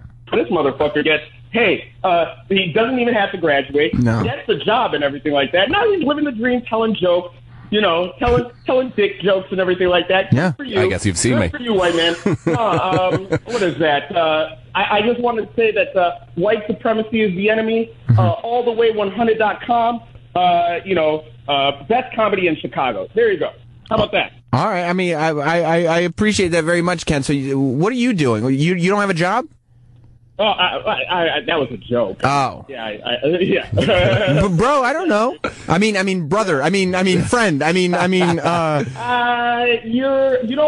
you in real life. You know what's funny? When you guys were in Chicago, you guys came to Marionette Park. Opie and Anthony, live event here in Chicago at Marionette Park. And yeah, that was one of the creepiest environments that I've ever been in. I mean, like, was that the gig that white masses? Yeah, no, it's a very white audience. Was that the one that CM Punk was at? No, it wasn't the one that CM Punk was at. It was the one. I don't know. CM Punk was not there. Okay. I do, but I remember I shook your hand. I was taken aback at how skinny your wrists are. They're very feminine. I felt like I was gonna break something. Yeah, you know, I think I have pictures with you guys on my Facebook. But yeah, man, you know, keep up the good work, or keep up the bad work. I heard you misreporting that whole McKinney situation, and it made me very, very upset. So tell me before you go, Ken, what's been your least favorite segment of the show today? We covered McKinney, we covered SummerJam, we talked to Abby Elliott, and now we've got Mike Cannon in here talking about lying his way into a job. Of those 4 things that we covered today, what's been your least favorite? I think the SNL chick, she was atrocious. Got old, and the only reason why I stayed there and I didn't turn to NPR was because, hey, you know, I thought I was going to get on the air, and then I thought I was going to be able to tell this bitch to stop her bitching. But like, no, I didn't. I had to call back and everything and listen to this doofy motherfucker. Anyway. Ken, you're always welcome on my show. That's hilarious. Oh, thank you so much, Sam. You guys have a nice one. Again, alltheway100.com. There you go. And again, I talked to Ken. Thank you, Ken. I've talked to him about this before, but if he wants the Black Power movement to survive, 100. Let's start saying 100. Let's enunciate. Yeah. That's a long list. I've never been qualified for a single job that I've ever had. I used to coach gymnastics. Did we talk about that in here? Not in here, I don't think. Yeah, I used to coach gymnastics. I showed up when I was 17 or 18 looking for a job. And at a school? No, at a gymnastics school, yeah. And this 65-year-old Russian woman with fake breasts and fake lips was sitting behind the reception. So this is a specialized school for gymnastics. Yeah. Oh, yeah. Yeah. Like people pay to get advanced. It's not gym class. No. These are girls that compete for the Olympics. This is real deal. And there's children shit too, which is what I started as, like a birthday party guy. And then but you shouldn't be trusted around children either. No, not children. And I also can't touch my toes. Right. I have no flexibility. I have no technical knowledge of gymnastics. But again, you pick it up as time goes on, and you spot the children on the bars. As long as you can get in the door, you could just figure out the job once you get there. Exactly. Or not, and hopefully just make people laugh enough to not pay attention. Kick you out. Yeah. You are infuriating Ken right now. We're going to take a quick break. We still got more Sam Roberts show to come. It was a big sports weekend. I want to talk about that. I want to play this clip that everybody's playing with the kid with the cast and get Mike's opinion on that. There's so much to talk about. 911 cat call. I don't know what we're going to get into, but it's going to be amazing. Stay tuned. A lot more Sam Roberts show still to come. Surf's Up off the Smile album. Let me tell you, I felt like a real art house hipster schmuck walking right by that movie theater that was playing Entourage, so me and 4 older gentlemen could sit there and watch the Brian Wilson movie this weekend. But I loved it. I really did. I felt like a schmuck going to a little art house theater. The only other people in the movie theater were of a certain age. They were all 60 or 70 and above. And there was plenty of free seats. I mean, it probably also didn't help that my new movie habit is going on Sunday matinee. Oh, that's nice. So a nice Sunday afternoon, watch the Brian Wilson movie. And you're doing that in Westchester? Amazing. Yeah, in Westchester. Portchester. So it's only you and old people. That's it. That's it. But I loved the movie. And I got into an argument with Opie and Jim this morning. I did the first hour of Opie's show this morning. They fucking sat there with a straight face and said the Eagles are better than the Beach Boys. That might be the goddamn craziest thing I've ever heard in my life. Anybody who would think that is out of their minds. Is that right? Out of their minds, crazy. I have no dog in the fight. The nearest gas station, this is a different show. They're still doing that, by the way. The thing is still...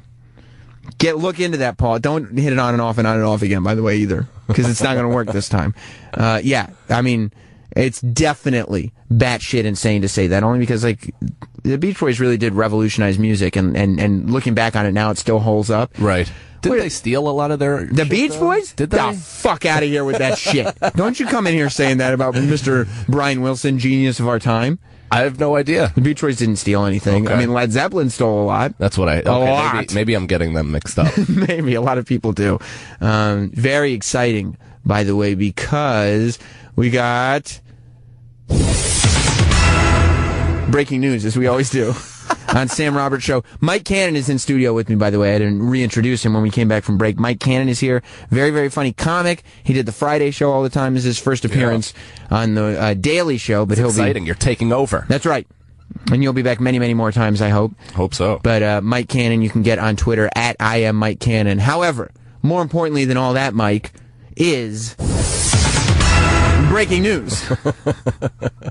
I have Paul read Twitter while we're on the air, and then he tells me if there's some of this breaking news. I'm glad he's catching this on film, though, because the face is half of it. Like, your delivery is very news anchor. What's breaking news? Yeah, and good. It's very, very important, and it's very official. Apple, I guess the Worldwide Developers Conference is happening as we speak.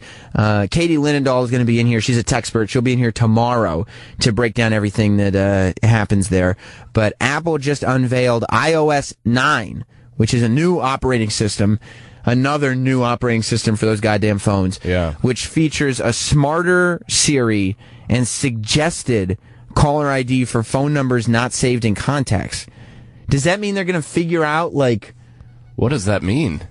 I guess it's the way caller ID originally was supposed to work, in the sense that it gets data from the phone book and stuff. Oh, right. Like how it just, so even if you don't have the number saved, it'll still say their name. It'll still say their name. Wow, yeah, that's invasive. Yeah, that really did fuck up prank calling. Yeah, completely. Exactly. Can you still *67 your number out of the caller ID? I don't know if that's still a service. I don't know. I know you used to be able to hit *67 and then dial the number, and then the number would come up unknown. That's right. But these days, nobody picks up unknown numbers. No, why would you? No. Nobody picks up numbers that they know. Yeah. Well, I have a few that just say, do not pick up. It's not even a name. I don't know who they belong to. It's right, but you don't like them. No, yeah. And I don't know what... I hate the idea, too, of smarter Siri. I guess that's the new Apple thing with their new operating system, that Siri's going to be smarter. I mean, they had nowhere to go but up. Siri currently on my iPhone 4S has like fetal alcohol syndrome. She's an absolute mess. Yeah, she's a fucking moron is the thing. Luckily she's gorgeous because she's an idiot. Yeah, but that's one of those things you can just constantly say. Every time you update the operating system, you can just say, also Siri's smarter. Yeah. Well, what does that mean? How much smarter? Slightly smarter.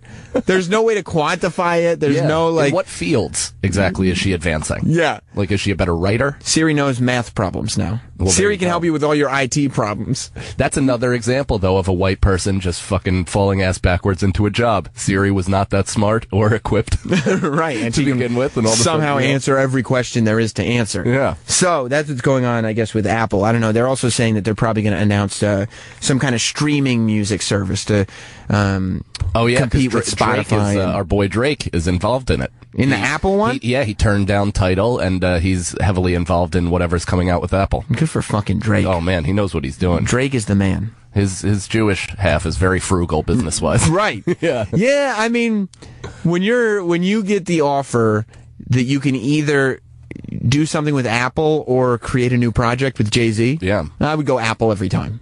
Why not? Especially since they have Dr. Dre and Jimmy Iovine, too. Yeah. Because Apple bought Beats. They're a friend to the rap community, I would say. I would say so. Very much so. It was driving me crazy. I was watching a documentary that Bill from Bill and Ted did, called Downloaded, the Napster documentary. Not the brand new one, not the deep web one. Deep web, yeah. But he first did... Alex Winters, right? Alex Winters, yeah. He did a documentary called Downloaded, and it's all about Napster, and it's really, really good. It tells the story, and it kind of gets across what a revolution the whole thing was. But it shows the artists that were pissed off Metallica. About Napster. Metallica, but Dr. Dre was leading the charge in hip-hop against Napster. And then Dr. Dre, instead of being one of the musicians that said, wait, we can't just be against this thing. It's technology's changed. It's changing the user interface. It's changing everything. Like, this is where music is going. Dr. Dre was sitting there being like, fuck Napster. That's bull. Yeah, like he was literally doing interviews where he put his two middle fingers up and said, motherfuck Napster. Like a businessman would. It's the devil. Yeah. Then, 5 years later, Dr. Dre's like, Beats Music Service is now online. Yeah. And I'm going, do you think Beats Music Service gets bought for $1 billion from Apple? Do you think Apple makes you a billionaire, Dr. Dre, if Napster doesn't come along and change the entire industry? He should post a retraction story on I Napster. would hope so. He should not only post a retraction story, but in that retraction story, he should do it with his middle fingers pointed down. There you go. And retract the middle fingers, too. Because I was like, if you could just a little bit of forethought, of just thinking, not forethought. What's the opposite of forethought? Past thought? No, I thought forethought was past thought. I thought it's like before thought. Yeah. So but then past thought would be the exact same thing. Future thought. Future thought. Post thought. No, that's still the same thing as forethought. Future thought. What? Isn't it hindsight? No, that's the same shit. Paul just said hindsight. It's all of it is before. I'm talking about thinking about the future, thinking a few steps ahead. Yeah. Like Wayne Gretzky said, keeping your eye on where the puck is going instead of keeping your eye on the puck. Is that what he said? That's what he said. The great one, Wayne Gretzky. Interesting. If there was any of that in Dr. Dre at that time, he could have said, you know what, before I judge this thing, let me see where it's going. Yeah, I'm not making as much money off records, but maybe we can take this technology, we can, as an industry, move in a direction and still be able to be profitable. But instead, he's like, what do you mean I'm not making any more millions of dollars off the 2 albums that I have? He's all pissed about it. Is he a guy that like purposefully took off his album from Spotify or something like that, like how Taylor Swift did?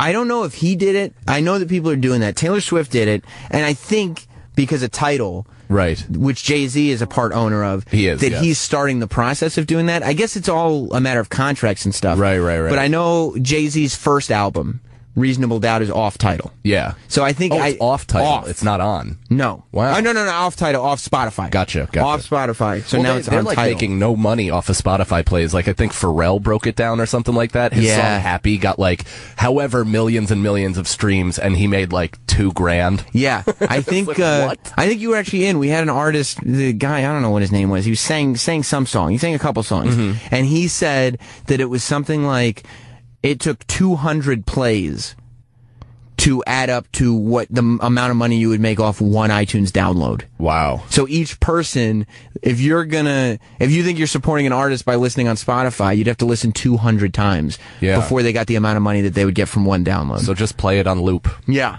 That'd be nice of you. That's it. Speaking of Gretzky, you watch, what were you watching sports-wise? This weekend was huge on sports. You had Tiger Woods shitting all over himself. Apparently he's a very bad golfer now. Oh, yeah. He was not good. That's what happens when you stop taking steroids. Your body breaks down. Is that what it was? I think so. But I also, when you stop, thinking you're invincible. I think he sucks now because there's a chink in his armor. He got humiliated. He got humbled. Yeah, and I guess what I just said could also be a racial thing, but I didn't. No, only if you're talking. Oh shit, it's at least half racist. So I was gonna say only if you're talking about Jeremy Lin, but Tiger Woods is half Jeremy Lin. He is. So he's a part Jeremy Lin. Yeah. So we retract that. Yes, there is a hole in his armor that is susceptible to. It's the same expression. Yeah. So yeah, what are you watching? NBA Finals? I'm a hoop guy. LeBron looks like a fucking cyborg. Yeah. He's unbelievable. I kind of, part of me wants LeBron to just, because I love a dominant person. Yeah. Like a Jordan, like a Gretzky, just somebody who just is guaranteed to win, and there's nobody who's even touching him. Yep. But at the same time, I also like how Steph Curry can just kind of come out of nowhere and just be like, fuck you, I'm better than everybody. Oh, he is a caramel beauty, that guy. He is so pretty. So handsome. His glistening blue eyes and his, shitty facial hair. LeBron James is very, very good at basketball, but he's an ugly man. He sure is. He's not a good looking guy. He's got a nice body. Well, yeah, he works out. I feel like he would, he's probably very powerful in bed. I mean, I don't know. I guess so. You really don't think that? When he's charging down the lane, it's all 6'8", 260 of them. Yeah. You don't think, wow, I feel bad for his wife. He must put her head through the bedboard. Now I probably will. When's game 3? I don't know. Is it tomorrow? Maybe. Yeah. As I'm watching game 3, that's probably exactly what I'll be thinking about. Yeah. I wonder how he just fucking lays that pipe. Oh my God! Imagine just standing in the way and taking a charge from LeBron James probably feels similar to getting fucked by LeBron James. I would imagine. Yeah, I would imagine. But the thing about it is, when you look at Steph Curry, he's super pretty. Mm-hmm. He kind of didn't have all the buzz that LeBron James had. No, he's a face caresser. I bet he's gentle in bed. Well, he's he's not. He's one of those R&B Drake songs. Yes. Yeah. Where he's like, I got my eyes on you. And then Steph Curry just kind of slides in. Yeah. Yeah. But I like the idea of Steph Curry just kind of coming out of nowhere and being, not coming out of nowhere, but not having that LeBron James. Like, he's the one guy who's like, LeBron's not that good. I think I'm better. Yeah, well, they thought he was going to suck coming out of Davidson because he's so skinny and he's so tiny. People were like, well, he's going to shatter his ankle in like the first he's 10 like a games. little guy. Yeah, and instead he's just his skills outweigh everything. Except last night he was terrible. Yeah, he wasn't that good. He wasn't great last night. But the game one, he was good. What did he have? He still had like 27. That's the problem. So that's what's hilarious. That's what we were talking about earlier. Mm-hmm. Setting up those expectations. Exactly. Aim for the middle. Because Steph Curry aimed so high that all of a sudden everybody thinks he's the man. Mm-hmm. And then he has like an okay game that for most people on that court would be like, wow, he's like, who's this kid? Yeah, 27. Yeah. He really stepped up. Yeah. And he's like, Steph, where were you tonight, buddy? And he's like, I don't have a team, I guess. It's just me. Okay, then I'll just handle it. Well, that kid Clay Thompson, Thomas, whatever. He had a big game, right? He had like 34 in the third quarter or something like that. Yeah. Yeah. Did you watch the horsey race, whatever it was, the American Pharaoh? I don't take part in that type of animal cruelty, Sam. Good for you. No, I was day drinking. I couldn't. I watched it and I tweeted about it. Yeah. But it was mere, like I was like, okay, I'm part of a social event and I'm part of sport. It couldn't have been more coincidental. You know how you know it was completely coincidental? Why? Because I watched the Belmont Stakes at a Buffalo Wild Wings in Rahway, New Jersey. Wow. That's not where you go. Classy. You went full classy. In Rahway, New Jersey. Did you wear one of those outdoor hats just to like... I had my hair done as big as possible, which kind of works like a hat. I want to tell a story about the show that I went to, but I don't have time. I went to a wrestling show on Saturday night, and I met up with Virgil. Okay. A lot of people know, a lot of people don't know. LonelyVirgil.net is a website that I created. Oh, you did? I thought that was his. My heart just sunk for a second. No, I created it. Is he okay? It's a web page that is made up entirely of pictures of pro wrestler Virgil, who used to be the $1 Million Man's bodyguard / slave. And it's just photos of him now at autograph signings with nobody even near his table. No. I'll get into the whole story tomorrow, because he deserves it. Yeah. Like it's one of those things where you feel bad for him, but I'll tell you, he deserves it. He was at the show, and he did have words for me. Well, there you go. Well, I hope, though, that this type of movement on your show can actually get people to start showing up to his table. Maybe they will. Maybe they will. We'll talk about that tomorrow. Katie Linendahl will be here. Who else did they say is coming in tomorrow?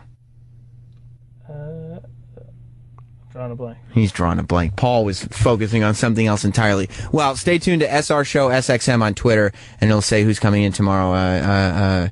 Doug Benson, of course. There you go. Katie Linendahl and Doug Benson coming in tomorrow. Follow us at SR Show SXM on Twitter. Mike? Yeah, follow me on Twitter at I am Mike Cannon. Listen to Deep Inside the Rabbit Hole podcast about conspiracy and consciousness crap. And listen to the Weed News. Excellent. Tell Benson, too. Tell Benson about the Weed News. I will. On this podcast. I will, definitely. Thank you very much for hanging out, Mike Cannon. You're the greatest. And you'll be back soon, I hope. Yeah, me too. Okay, good. And we'll be back with more of this tomorrow. 2 hours is not enough time. Not enough. It's not even close to enough time. We got to extend this motherfucker. Until then. It's like having an appetizer for an entree. Exactly. Yeah, boneless buffalo wings is nothing without a little bit of corn and fries. You know what I mean? Go. We'll see you tomorrow. Goodbye, everybody.